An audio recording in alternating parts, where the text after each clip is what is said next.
আমাদের রামগঞ্জ উপজেলার লক্ষ্মীপুর 1 থেকে নির্বাচিত সংসদ সদস্য জনাব শাহাদাত হোসেন সেলিমের মিথ্যা অপবাদ দিয়ে চরিত্র হনন করা হয়েছে তার প্রতিবাদের জন্য।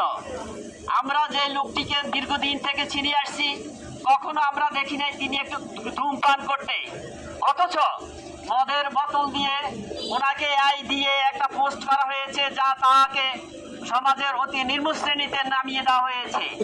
আমরা দরবেশপুর ইউনিয়ন বিএনপি, ছাত্রদল, যুবদল, স্বেচ্ছাসেবক দল, শ্রমিক দল সহ সকল অঙ্গ সংগঠনের পক্ষ থেকে এর তীব্র প্রতিবাদ ও নিন্দা জানাচ্ছি। আগামী দিন হুঁশিয়ার সাবধান, ছাত্রলীগের গুন্ডারা হুঁশিয়ার সাবধান, আওয়ামী লীগের দোসররা হুঁশিয়ার সাবধান। তারা এই পর্যায়ে করে তাদের দৃষ্টান্তমূলক শাস্তি দাবি করছি এবং ফাইন্ড আউট করে এদেরকে খুঁজে বের করে আইনের আওতায় এনে আইনগতভাবে সাইবার ক্রাইমে এদের বিরুদ্ধে মামলা দিয়ে তাদের ব্যবস্থা নেওয়ার জন্য আমি প্রশাসনের দৃষ্টি আকর্ষণ করছি। একইভাবে আগামী দিন যেন এই রকম ভুল মিথ্যা অপবাদ না দিতে পারে তার জন্য আমরা সবাই সোচ্চার থাকবো। প্রত্যেকটি কোনায় কোনায় আমাদের ইউনিয়নের প্রত্যেকটি গ্রামে গ্রামে আমরা সোচ্চার থাকবো। যারা এরকম কর্মকাণ্ড করবে তাদেরকে আমরা আইনের হাতে তুলে দেব।